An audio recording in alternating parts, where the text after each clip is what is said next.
ce sera plutôt les sciences humaines par rapport aux sciences inhumaines. Et si on veut rétablir mieux Moldur, c'est humaine et inhumaine. Voilà, bon. Donc moi je suis Assamandax, c'est mon petit nom sur Internet. Ah, ça c'est magnifique, c'est très beau. Voilà. Qui n'est pas abonné à la tronche en biais? On lève la main. Qui n'est pas abonné? Qui a un smartphone? Voilà, abonnez-vous. Bien. Donc, alors on parle d'esprit critique sur cette chaîne depuis 2014, et là je suis venu vous parler des biais cognitifs, parce que vous êtes là, on est entre gens intelligents, cultivés, curieux, et vous êtes tous aussi biaisés que les gens qui ne sont pas là, en fait. Et vous repartirez aussi biaisés qu'en arrivant.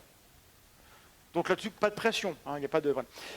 Et donc on va faire un petit peu un inventaire de tous les problèmes qui se passent. Dans un cerveau normal, bien constitué, pas malade, et qui fonctionne bien, il y a plein de trucs bizarres qui se produisent. Et donc on va explorer ça. N'ayez pas peur, vous êtes tous assis, tant mieux, parce que ça, on démarre directement. Donc d'abord, je vais faire une toute petite nuance, voilà, entre intelligence et rationalité, parce que c'est pas pareil, c'est pas la même chose. Donc l'intelligence, tout le monde sait ce que c'est, hein, c'est un truc qu'on définit très très mal en fait, parce qu'il y a plein de manières de définir. Donc on a le QI, donc on peut être intelligent en étant rapide, en étant fluide, en ayant une bonne mémoire, en maîtrisant bien le langage, en ayant une intelligence interpersonnelle. Voilà, bon, il y a plein de moyens de la mesurer, il n'y en a aucune qui est parfaitement impeccable, donc c'est très compliqué. Et la rationalité, en fait, c'est encore pire. C'est un mot qu'on utilise rarement parce qu'en fait, personne ne sait ce que ça veut dire. Donc on va pas l'utiliser beaucoup. On peut être rationnel parce qu'on est logique ou cohérent, ou parce qu'on est instrumental. C'est-à-dire que si votre but dans la vie, c'est qu'il n'y ait plus aucun roux sur Terre, il y a des gens comme ça, et ben, tout ce que vous ferez pour les tuer ou les machins, c'est cohérent avec votre but, donc c'est rationnel, d'une certaine manière. Bon, hein, et voilà, donc après on a les valeurs. Par contre, si votre valeur c'est l'humanisme, mettre en avant tout ce qui va être lié à ces valeurs, c'est rationnel. Donc c'est compliqué, donc on parlera plutôt d'esprit critique. Alors, oui, avant je reviens. Donc, du coup j'ai une métaphore pour que ce soit simple. Donc, être intelligent, c'est avoir un gros moteur. Être rationnel, c'est avoir un bon frein. Et quand on veut arriver en sécurité quelque part, il y a un des deux éléments qui est plus crucial que l'autre. Je vous laisse réfléchir sur lequel est le plus important. Et donc, je ne vais pas utiliser ce terme-là, mais j'utilise le terme d'esprit critique. Et l'esprit critique, en fait, c'est une sorte de... Les enfants savent être sceptiques. En gros, c'est un mélange entre des compétences qui dépendent de notre intelligence, donc on est compétent pour faire des opérations mentales, et notre disposition à vouloir être critique. Donc en gros, c'est est-ce qu'on veut ou pas freiner. Vous voyez. Et donc l'esprit critique, c'est un mélange de compétences et de dispositions. C'est pas non plus très très bien défini, mais c'est un peu mieux. Et donc les biais cognitifs, c'est toutes les erreurs qu'on peut éviter en étant plus critique. Hein, donc je ne vous dirai pas si vous voulez être plus critique, il faudra aller vous abonner. Là, je vais vous dire pourquoi est-ce que c'est important de vous abonner. J'ai un problème avec ce câble qui se balade partout, c'est très agaçant. Bon, alors, donc les biais cognitifs, il y en a quelques-uns. On va tous... De toute façon, on a 12 heures, c'est ça, est-ce que j'ai compris? Je passe pendant 12 heures, non? Alors évidemment, je ne vais pas tous vous les faire, mais on va prendre quelques-uns qui sont plus importants. Ça, c'est une image qu'on a sur Wikipédia. Donc, est parfait, vous pouvez avoir accès à tout ça, donc c'est magnifique. Voilà. Voilà. Bon, alors, avant de parler des biais cognitifs, on va parler des biais, un peu des illusions visuelles. Parce qu'en fait, c'est la même chose. Mais quand c'est visuel, on le voit mieux, par définition. Hein. Donc, on va regarder ensemble cette image. Je vais passer sur cette image avec un fond blanc. Tout le monde voit le blanc? Vous êtes endormis? Tout le monde voit le blanc? Vous êtes très gentil.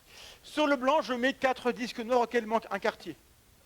Et là, vous vous dites, on n'en a absolument rien à faire. Vous avez raison. Je les déplace. Et là, vous vous dites, on s'en fout aussi, et c'est vrai. Je lis dans les pensées, c'est pour ça. Et là, d'un seul coup, je les déplace, et paf, il y a un carré blanc. Sur l'image, je n'ai que 4 disques noirs auxquels manque un quartier. Il n'y a pas de carré blanc. On est d'accord? Et j'ai même pire que ça. Et là, vous allez halluciner, au sens propre. Le carré blanc est plus blanc que le fond. Vérifiez. Il est un tout petit peu plus blanc. Alors, évidemment, c'est le même blanc, hein, mais il est quand même plus blanc. Donc la pub homo vous ment, le vrai plus blanc, c'est le carré blanc. Alors, pour ceux qui ont du mal, je l'ai en triangle. Le triangle blanc est plus blanc que le fond. Pour qui ça ne marche pas? Vous irez voir un neurologue ou un ophtalmo. Peut-être ça marche avec du noir. Le triangle noir est plus noir que le fond. Pourquoi? Parce que votre cerveau voit les signaux blancs autour, se dit, c'est marrant, c'est comme si qu'il y avait un triangle noir que je ne vois pas, mais qui est là. Et donc votre cerveau, qu'est-ce qu'il fait? Il va augmenter les contrastes, et donc il va vouloir voir le triangle, et on le voit. Et comme on le voit, il ressort, donc il paraît plus noir que le fond. Donc votre cerveau complète les formes incomplètes. Quand en voiture, vous croisez sur la route de vacances un rhinocéros, on a parlé des cornes sur le mégalosaure, donc je suis complètement... bon. Un sanglier, ce qui est plus raccord avec l'époque géologique. Sur le bord de la route, vous voyez une tête de sanglier. Vous ne vous dites pas, tiens, voici une tête de sanglier. Vous dites, il y a un sanglier. Parce que la tête n'est rarement là toute seule, il y a un corps avec. Vous complétez. Donc si je me mets derrière cette table, vous ne vous dites pas, tiens, il n'a plus de jambes. Ok? Ce serait un petit peu con. Bon. Donc, étape 1, on complète les formes, et en général, on a parfaitement raison, donc on le fait, donc voilà. Et en fait, c'est une opération mentale extrêmement facile, et on l'a fait sans aucun effort. Là, on a un truc qui est plus compliqué, que je ne peux pas expliquer parce que je n'ai pas le temps, et en plus, je n'ai pas révisé, mais en gros, on a des lobes occipitaux là, qui gèrent le visuel, et quand vous regardez la boule, ça tourne à côté, et quand vous regardez le fond, ça tourne devant. Hein. Parce qu'il y a deux zones qui gèrent soit les couleurs, soit les formes, et là, elles sont un petit peu irritées, et donc ça fait une illusion. Je passe, et vous avez compris qu'en fait, l'image de l'écran est parfaitement immobile, et pourtant, vous voyez autre chose. Donc la perception de l'image, enfin, la différence entre le vrai et ce qu'on perçoit, c'est tout ça dont on va parler, et comme le thème d'aujourd'hui, c'est le vrai et la vérité, on est en plein dedans. Donc, les principes biais cognitifs, on y vient. Celui que j'aime bien, moi, c'est le biais du survivant. J'en ai fait une conférence TED, d'ailleurs, vous pourrez la regarder, elle était bien. Bon. Et on gagne 12 minutes, parce que du coup, ce que je ne fais pas là, vous pourrez aller le voir. En gros, c'est à chaque fois qu'on veut conclure sur une anecdote, on a tous une tante Simone qui s'est fait guérir son cancer avec des cristaux, la lithothérapie, et comme elle a guéri grâce à une chimio, qu'elle a oublié, elle veut croire, et donc on a un exemple, et si on a 5 exemples, on retient les 5, on pense qu'on a une loi générale. Donc notre cerveau, il adore tirer des règles générales à partir de cas particuliers. En science, on fait l'inverse en général. Mais notre cerveau, il n'est pas... Alors, si la science est importante, c'est parce que notre cerveau, il fait tout ça, en fait. Donc là, je suis en train de vous justifier pourquoi la science est importante. Donc, on juge sur la base de données incomplètes, on oublie qu'elles sont incomplètes, donc on pense qu'on a raison, et on est de bonne foi. Donc la plupart des gens qui vous disent « mais si, je l'ai vécu, donc c'est vrai », sont de bonne foi. C'est un tout petit peu con ce qu'ils disent, mais ils sont de bonne foi. Et on marche tous comme ça. Donc il faut apprendre que ce n'est pas une bonne méthode pour s'arrêter, mais c'est très compliqué. Deuxième, parce que je vais quand même aller très vite, parce que je n'ai pas le temps. Deuxième, l'erreur fondamentale d'attribution. Donc c'est une erreur qui est fondamentale quand on attribue les raisons pour lesquelles les gens font ce qu'ils font. Donc si vous croisez quelqu'un, genre, si j'ai 20 sur 20 à mon examen de maths, qu'est-ce qui se passe? Je me dis, je suis bon en maths. J'attribue à mes qualités internes la note que j'ai obtenue. Si j'ai 4 en maths à mon examen, qu'est-ce qui se passe? J'ai mal dormi, le prof était nul, les questions c'était à chier, mon voisin il pétait tout le temps. Bon bref. On cherche des raisons externes aux échecs. Donc, le biais d'attribution, c'est qu'on va attribuer à nos réussites, à nos qualités, et on va attribuer nos échecs au contexte. On a fait une vidéo, abonnez-vous, c'est la vidéo numéro 9 sur cette thématique-là, et donc on surestime les efficaces internes, parce que c'est plus simple de se dire qu'on a compris que cette personne-là, elle est bonne en maths, donc c'est pour ça qu'elle a réussi. On oublie qu'en fait, son père était prof de maths. Et que c'est le contexte, attendez, calme-toi, et que le contexte explique plus. Voilà. Donc le contexte est un élément qu'on oublie en général, parce qu'on va aller sur l'élément qui nous paraît le plus essentiel pour comprendre. Et souvent, on oublie que le reste pourrait être aussi hyper important. Donc, on l'a partout, cette erreur. Elle est très importante, et c'est un peu comme l'air qu'on respire. Elle est tellement partout qu'on ne la voit plus. On est tellement habitué à juger avec, et en général à pas trop nous tromper, que les erreurs qu'on commet ne sont pas graves. Mais de temps en temps, c'est tellement grave, on va dire qu'il arrive dans la peau parce qu'il est noir. Voyez, on va attribuer au fait que la personne elle est plutôt de telle couleur, qu'elle a telle qualité ou tel défaut. Vous comprenez les conséquences que ça a, je ne vais pas aller plus loin. Après, on a l'hypothèse du monde juste, et qui découle de la précédente. Et là, c'est le truc qui a l'air le plus banal, et qui a les conséquences les plus graves et les plus dégueulasses du monde. C'est les gens qui croient au karma. Qui croient au karma? Le karma rend les gens malheureux responsables de leur malheur. Tant pis pour eux. Le karma est l'idée la plus dégueulasse du monde. Parce qu'on a tendance à penser que le monde est juste, et que donc, on obtient ce qu'on mérite. Alors, vouloir croire à la méritocratie, quand on la construit, c'est bien, mais vouloir croire que le monde naturellement est juste et qu'on obtient ce qu'on mérite, en fait, c'est faux, c'est une illusion. Et donc, le monde est injuste, et à cause de ça, on a le phénomène qu'on appelle le victim blaming, c'est de l'anglais, c'est super, ça veut dire qu'on blâme les victimes. Et donc, il y a un truc, on a tous entendu parler de ça, une personne est victime d'un viol, ça arrive malheureusement, va porter plainte, ou on parle autour d'elle, et se voit répondre, comme remarque, bah, comment vous étiez habillé, qu'est-ce que vous portiez, comment vous vous étiez comporté, comme si la personne qui a subi le viol était responsable en partie de ce qui lui est arrivé. Parce qu'après tout, si le monde est juste, la victime, elle mérite bien ce qui lui arrive. Alors en réalité, on revient sur l'erreur fondamentale d'attribution, ce qui fait que quelqu'un est violé, c'est le contexte, c'est qu'il y a un violeur en fait. Il n'y a pas un gène d'être violé, ça n'existe pas. Par contre, être violeur, peut-être que ça existe.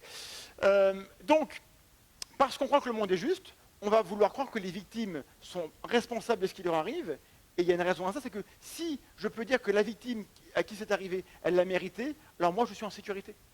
Parce que moi je m'habille bien, je me comporte bien, donc je ne peux pas être une victime.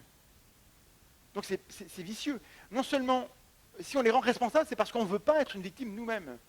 Et donc on se comporte comme des gros connards, on est parfaitement injuste avec les victimes parce qu'on ne veut pas être une victime. Alors, heureusement, avec l'éducation, on peut aller comme ça, mais spontanément, on a tendance à croire ça parce que ce serait trop dégueulasse d'être dans un monde où on peut être une victime sans aucune raison. C'est flippant, vous voyez. Ben, c'est le monde réel.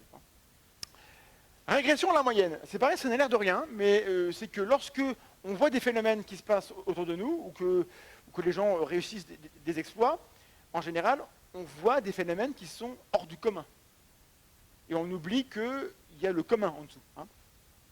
Et donc, il y a une superstition dans le monde du sport qui est très connue, c'est le Sports Illustrated Jinx.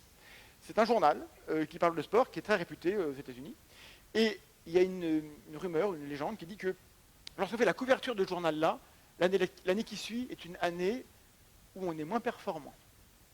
Donc, il y a une sorte de malédiction. Et quand on regarde les données, les faits bruts, c'est absolument vrai.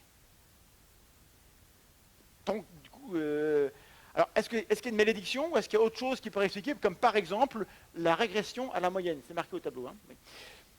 Donc, pourquoi est-ce que les gens font parfois la une du Sports Illustrated? Parce qu'ils font une année exceptionnelle. Si le mec, voilà, là on a un joueur de baseball, s'il fait une année où il renvoie toutes les balles, je ne sais pas comment ça marche, enfin, il fait ça, il les renvoie toutes, 100% de réussite, super année, crac, il fait la une. Si l'année d'après, il fait que 99%, bah, il reste très bon, mais du coup, il ne sera pas en une. Quoi. Et donc, si on imagine une épreuve dans laquelle on fait, il y a beaucoup de hasard. Imaginez, il y a une cible par terre, là, et je vous donne des pierres, et sans regarder, vous déchetez la pierre, et on prend 100 personnes. Et on classe du premier au plus mauvais ceux qui ont fait le plus de points, entre 1000 points au milieu, etc. Et on a un classement entre A et puis Z. Voyez. Et puis on recommence. Selon vous, celui qui est arrivé premier, lorsqu'il va lancer, sans regarder ce qu'il fait, est-ce qu'il a beaucoup de chances d'être encore premier? Est-ce que le dernier a encore beaucoup de chances d'être encore dernier? Ils vont tous se rapprocher du milieu. Régression à la moyenne. Donc quand on repère un élément exceptionnel, eh ben, il est exceptionnel. Il ne faut pas oublier que sur l'ensemble des éléments, en fait, c'est une exception. Et si on ne retient pas ça, on croit qu'il y a une malédiction. C'est juste que le sportif qui fait une bonne année, eh ben, l'année N+1, elle est bonne, mais elle n'est pas exceptionnelle. Parce que par définition, ce qui est exceptionnel, ça n'arrive pas tous les ans. Hein. Mais quand on ne s'en rend pas compte, on croit qu'il y a une malédiction, et donc on croit qu'il y a le sport qui est une malédiction. Et les sportifs, ils croient vraiment. Du coup, les sportifs, comme c'est des gens qui veulent maîtriser ce qui leur arrive pour avoir des bonnes performances, c'est des gens qui sont superstitieux, donc ils mettent d'abord leur chaussette gauche, puis la droite, toujours, avec moitié des Volvic, etc. Enfin, c'est une vieille pub pour... voilà. Après, qu'est-ce que j'ai à vous proposer? Ça ne marche plus. L'erreur du parieur. Ouais, alors, ceux qui vont au casino, moi je n'y vais pas trop, mais ceux qui vont au casino savent que, donc il y a la roulette qui est là-bas, et puis quand vous allez au bar, paraît-il, ils mettent un tableau avec, sur le tableau, ce qui sort à la roulette. Pair, impair, pair, impair, impair, impair. L'erreur du parieur, c'est une erreur qu'on pourrait formuler comme ça, c'est croire que les événements aléatoires passés permettent de prédire des événements aléatoires futurs. Ce qui n'arrive pas, parce que si c'est aléatoire, par définition, c'est aléatoire. Hein, bon.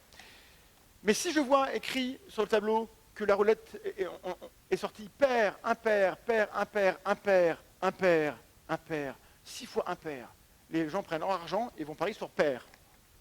Ils perdent autant que les autres, hein. Parce que eux, ils voient que impair est sorti 6 fois, ils se disent, la loi des grands nombres, parce que comme je ne suis pas idiot, dit qu'on a 50% de pair et 50% d'impair. Donc forcément, à la fin, j'aurai autant de paires que d'impair. Comme il y a plein d'impairs, il faut parier sur pair. C'est logique. Oui, mais la bille, elle ne s'en rappelle pas. La bille, elle a oublié qu'elle a fait impair 6 fois. Elle s'en fout. La bille, dès qu'on la lance, on a des éléments qui sont indépendants. Et comme c'est indépendant, c'est aléatoire et donc c'est pas prédictible. D'ailleurs, pour ça que les médiums ne vont pas au casino plus que les autres. Sinon, ils y iraient beaucoup plus. Bon, bref. Et donc, cette erreur-là, c'est que on a envie, on a tous besoin, et d'ailleurs ça rejoint un peu tout le reste, on veut avoir du contrôle sur ce qui nous arrive. Si on va voir des médiums, c'est parce qu'on a envie de savoir ce qui va nous arriver. Et on peut être hyper intelligent et hyper superstitieux et hyper désireux d'avoir tout ça. Et donc hyper biaisé. Parce qu'on est tous... C'est bien, vous suivez. Bon. Alors, le biais rétrospectif, c'est l'idée qu'une fois qu'un événement s'est produit, on va surestimer notre propre pronostic de départ qu'on n'avait pas en fait, mais qu'on pensait qu'on aurait. Comme par exemple dans une salle où on vous présente plein de biais, vous dites après, franchement, il n'y a pas besoin qu'ils nous le disent, quoi. On les connaissait déjà. Alors que peut-être que si, il fallait que je vous le dise. Bon. Et en fait, à cause de ce biais rétrospectif, on a du mal à analyser comment on pensait avant de savoir. Maintenant qu'on sait que Macron est élu, bah oui, c'était plié, c'était Macron. Avant Macron soit élu, c'était plutôt Fillon. Oui. Bon, il y a eu un truc qui s'est passé entre les deux. Bon. Mais c'est très dur comme ça de se dire, de refaire le tracé de la pensée et de se mettre dans les bottes qu'on avait 10 ans avant, parce qu'il y a 10 ans, on n'avait pas, donc on se trompait beaucoup plus en fait. Et donc, comme on a un biais d'autocomplaisance, on aime bien croire qu'on pensait avant comme on pense aujourd'hui. Sauf que c'est pas vrai en fait. Vérifiez, appelez-vous il y a 10 ans, demandez-vous, vous verrez. C'est rare. Et donc voilà, une fois que ça s'est produit, on se dit, il fallait bien que ça arrive. Quand vous avez deux amis qui divorcent, vous cherchez toutes les fois où, ah ouais, mais en fait ça se voyait trop. En fait non.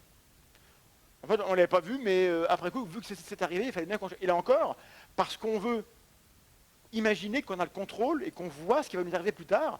Si on a vu ce qui s'est arrivé aujourd'hui, si on avait vu 10 jours plus tôt, alors aujourd'hui on est en sécurité, parce qu'on peut prévoir ce qui va arriver dans le futur, vous voyez.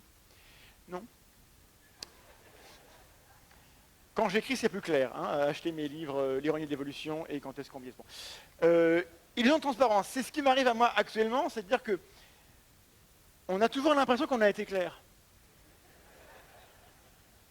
Quand vous dites à quelqu'un ce que vous pensez sur quelque chose, une fois que vous l'avez dit, quoi. Donc pourquoi est-ce que ce con, il ne comprend pas? Parce qu'entre ce que je pense, ce que j'arrive à dire, ce qu'il entend, ce qu'il comprend, il y a plein de manières où ça pourrait mal se passer. Et donc, on surestime notre faculté à nous faire comprendre, et on surestime la capacité des autres à comprendre les choses. C'est vrai ça.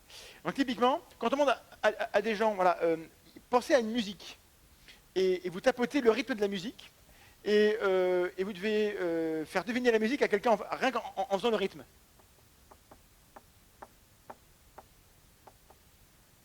Bravo, c'était la Marseillaise, parce que j'ai dit que ça. Bon.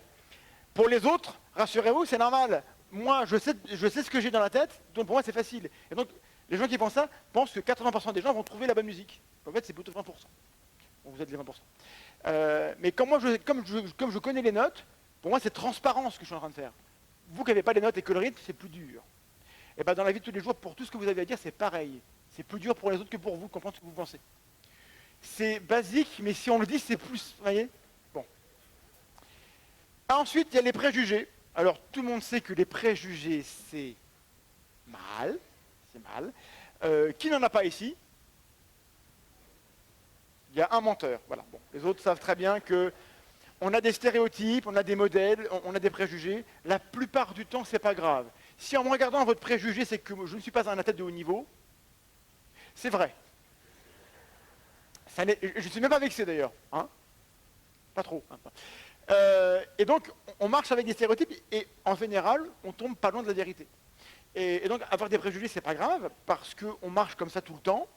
Et de temps en temps, on a un préjugé qui est totalement faux. Et comment on sait que c'est faux? Bonne réponse. Comment on sent quand on a raison? Imagine, là, c'est la zone où j'ai raison. Comment je me sens? Je me sens bien, j'ai raison. En plus, j'ai un micro. Et là, c'est la zone où j'ai tort. Comment je me sens quand j'ai tort? Eh bien, pareil, parce que je ne sais pas que j'ai tort. Et à la seconde où on me dit que j'ai tort, qu'est-ce que je fais? Je vais là, parce que là, du coup, j'ai raison, et du coup, je me sens bien aussi. Donc, à un moment T, personne n'a tort. On peut avoir eu tort, on n'a jamais tort quand on pense à quelque chose. Donc, quand on a tort ou quand on a raison, on se sent pareil. Donc, la vérité et le mensonge, le sentiment commun, c'est pareil. Donc, le mec qui pense que la Terre est plate, il est pareil que vous. Il n'y en a pas beaucoup ici aujourd'hui, mais à part ça, ils sont comme nous.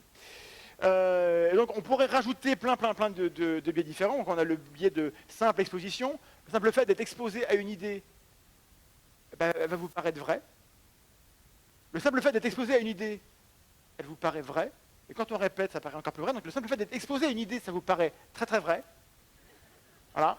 Et la pub marche comme ça. Donc, j'ai pas le temps, mais la pub ne sert pas à vous faire croire que le slogan est vrai, mais juste à ce que vous vous rappelez que la marque existe. Et quand vous allez dans le magasin, je vais prendre celle-là parce que ça, je la connais, et ça me rassure. L'autocomplaisance, c'est le fait qu'on se juge soi un petit peu mieux que les autres. Voilà. Que, qui dans cette salle pense qu'il est un meilleur conducteur que la moyenne? Allez.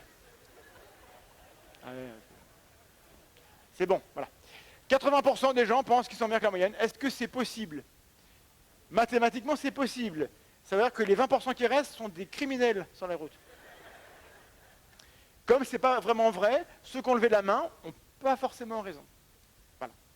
Mais, voilà. Illusion d'agent, alors ça explique pourquoi, Mme Cohen a parlé de l'évolution, on pensait tous que c'était Dieu qui avait tout fait. Illusion d'agent, c'est le fait que lorsqu'il passe un truc que je ne comprends pas, je vais d'abord me dire, mais qui c'est qui a fait ça? Avec un qui dedans, un agent. Parce que évolutionnairement, c'est pas con de supposer que quelqu'un a fait exprès, de supposer qu'il y a une intention, parce que si jamais c'est un piège, je n'irai pas dedans. Puis si jamais il y a un bruit, et qu'en fait c'est un dinosaure, enfin bon, on n'a pas vécu avec, imaginons, dans la fiction, c'est un dragon énorme, s'il y a un bruit, soit c'est le vent, soit c'est un gros dragon, ceux qui pensent toujours que c'est le vent, alors que parfois c'est un dragon, ils finiront mal. Ceux qui pensent que c'est toujours un dragon, même quand il y a du vent, eux, ça ira très bien.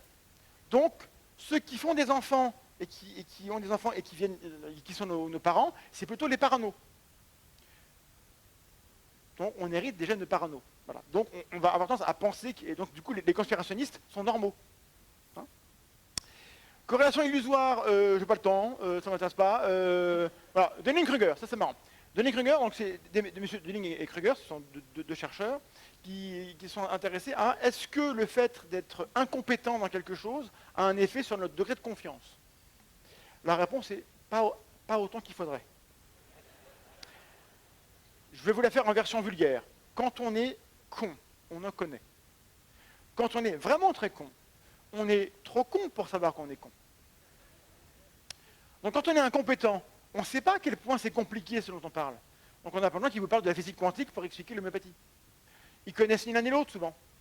Ils ne sont pas cons, ils sont incompétents, mais ils ne savent pas qu'ils sont incompétents. Donc, ils ont une confiance dans leurs compétences qui n'est pas raisonnable par rapport à des experts qui, eux, en général, vont être très prudents.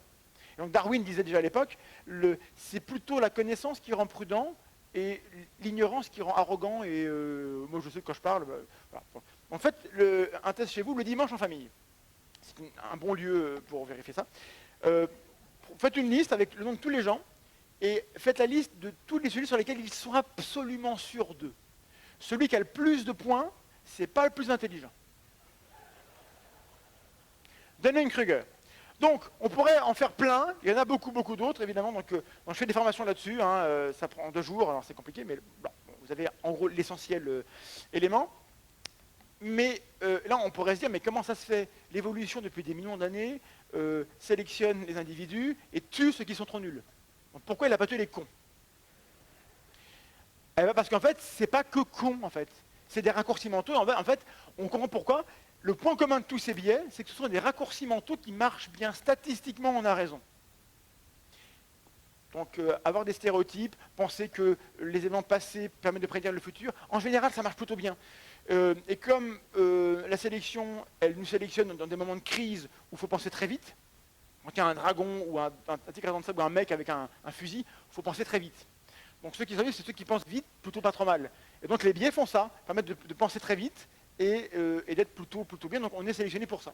Donc tous les biais dont je vous ai parlé, dans la plupart des cas, ils arrivent à des solutions plus ou moins vraies, et enfin, assez vraies pour qu'on reste en vie. Mais il y a une catégorie de biais, c'est cela, où là ça marche moins bien. Donc j'ai un peu de temps. Donc les biais de confirmation, donc il y en a plusieurs, c'est les biais de confirmation. Il y en a en gros, il y a 4 niveaux. Et en gros, c'est les plus graves, et c'est ceux qui vous affectent sans que vous le sachiez, comme les autres, mais là, du coup, on va prendre le temps, vous allez prendre des notes, et dès demain, vous serez moins biaisé. En fait, non, on le sait. Bon. Donc, en gros, on va valider de manière subjective. C'est-à-dire que tout le monde a lu déjà un horoscope, et donc dans les années 60, M. Forer, qui est un prof de psychologie aux États-Unis, a dit à ses étudiants, on va tester si l'astrologie ça marche. Donc vous allez me donner votre nom, votre date de naissance, je vais voir un astrologue, et je reviens avec des enveloppes, chacun votre nom, avec un profil. Et vous allez me dire si le texte qui est dessus vous correspond. Donc vous donnez des notes entre 1, bof, et 5, très bien. Moyenne des notes, 4,2. Et après, il leur a dit, comparez avec votre voisin, et tout le monde avait le même texte qui disait « Vous avez un potentiel considérable que vous n'avez pas tourné à votre avantage. » Ça, c'est moi. À l'extérieur, vous êtes discipliné, bof, vous savez vous contrôler, mais à l'intérieur, vous tendez à être préoccupé et pas très sûr de vous-même. C'est nous, ça, c'est nous. Parfois, j'adore celle-là, vous vous demandez sérieusement si vous avez pris la bonne décision ou fait ce qu'il fallait. Qui ne correspond pas à cette phrase? Bien. Là, on rejoint un petit peu le biais du survivant, c'est que les phrases nous parlent à nous, elles nous correspondent et on oublie que ça pourrait être n'importe qui. Et il y a une élève de Forer qui a refusé de croire que c'était pas elle. Elle a dit non, non, c'est trop moi, c'est forcément moi.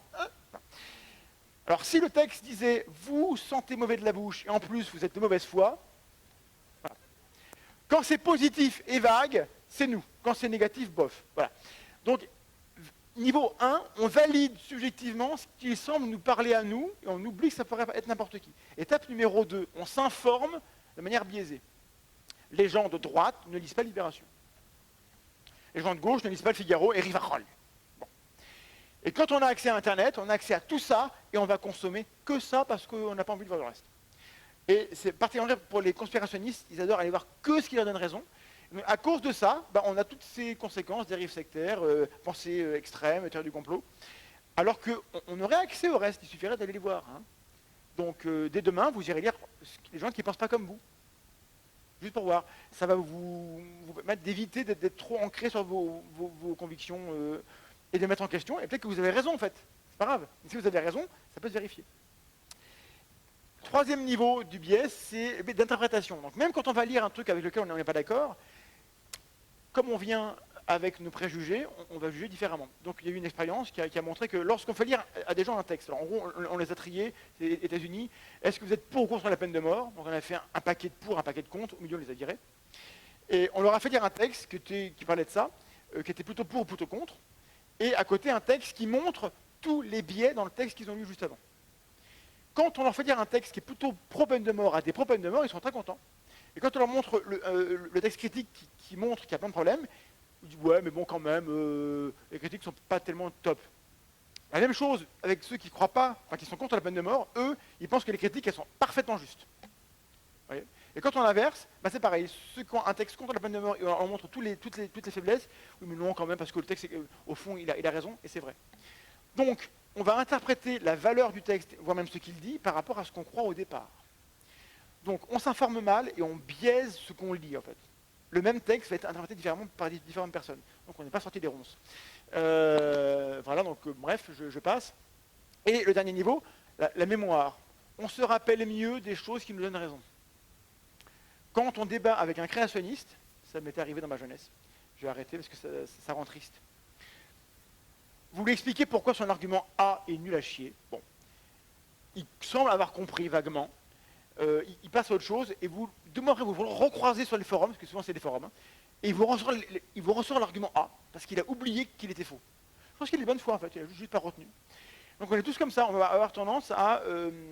voilà, si votre copain Jean-Claude, il est con sur un truc, il va rester con parce qu'il va oublier tous vos trucs intelligents dessus en fait. Il va vouloir rester sur... Il fait même pas exprès en fait.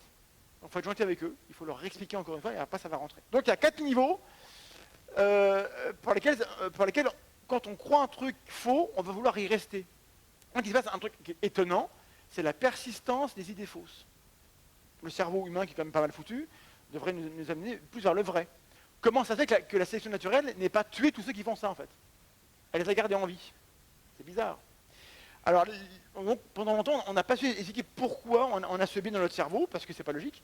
Et puis, donc voilà, donc du coup, à force de Michael Shermer, qui était un sceptique américain, qui dit, voilà, les gens intelligents croient des choses bizarres et stupides parce qu'ils sont doués pour défendre des idées qu'ils croient pour des raisons qui n'ont rien à voir avec leur intelligence.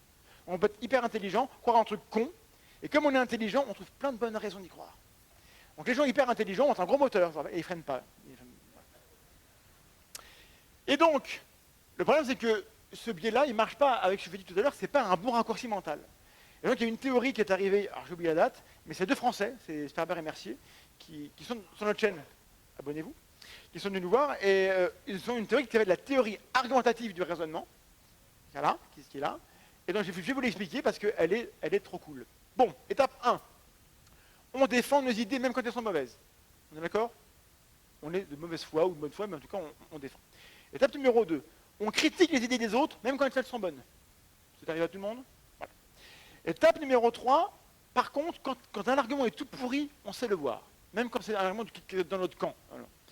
Donc grâce à tout ça, ça permet de se rendre compte d'un truc, c'est que l'être humain, avec son cerveau qui vit tout seul dans l'univers, ça n'existe pas. Après, on est très nombreux. Merci d'être là, parce que sinon j'aurais été un peu seul à faire ça comme un con tout seul. Voilà. Ça n'arrive jamais qu'un humain soit seul dans la nature. On est toujours en paquet. Paquet de 50, 150, 2000, 1 million. Voilà. Et donc, on ne pense jamais tout seul. On est toujours en train d'échanger avec les autres. Et donc, quand on a ce biais-là, qu'est-ce qui se passe? On produit... Avance-toi. C'est un peu comme si le but de mon raisonnement, c'était de gagner le débat, en fait. C'est pas d'avoir raison, c'est de gagner le débat par rapport à l'autre que j'aime pas ou d'être celui qui a raison. Donc c'est plutôt social comme explication. Et de me protéger contre les idées fausses. Voilà, toc toc, bonjour, avez-vous vu Jésus-Christ? Je suis méfiant. Hein. Et donc le débat serait l'environnement naturel, entre guillemets, du raisonnement. On raisonne parce qu'on est plusieurs à discuter. Et quand on est dans ce contexte-là, le mot contexte est important, on est plusieurs à avoir le même but, alors avoir ces biais-là, ce n'est pas un défaut. Pourquoi? Parce que, en avant, le raisonnement mène à une décision qu'on peut justifier, tout seul, et donc on fait le choix qui est mieux argumenté. Donc si moi, je crois rien et que j'ai 2 potes là, qui ne sont pas d'accord, je les écoute, et j'écoute leurs arguments. Et comme je sais évaluer quels sont les bons arguments, bah, si lui en a des bons, je vais le croire lui. Alors, parfois, on peut avoir une idée conne, bien argumentée. Parce que si le mec en face, il est trop nul, bon, c'est le défaut. Hein.